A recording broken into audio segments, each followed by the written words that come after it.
আপনার সফলতা, আপনার সাকসেস, এটা সবার ভাল লাগবে না, মনে রাখবেন। সবাই এটা পছন্দ করে না। আল আইনু হাক, নজর কিন্তু সত্য, নজরের প্রভাব আছে, চোখের প্রভাব আছে।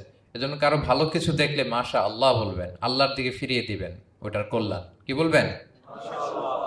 একটা সুন্দর ফুটফুটে বাচ্চা দেখলে মাশা আল্লাহ। কারো সফলতা দেখলে, কারো ফার্মে গেলেন, বাগানে যেয়ে দেখলেন ফল মূল ভর্তি, কি বলবেন?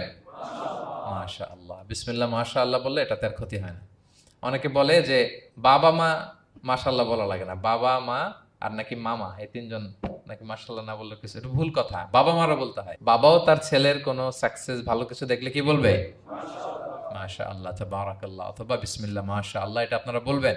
ধরেন যে আপনি কোন একটা প্রোগ্রামে বসে আছেন, আপনার পাশে যে বসে, আপনি তার দিকে এরকম 10 মিনিট তাকায় আছেন, কোনো কথা ছাড়া শুধু তাকিয়েই রইলেন।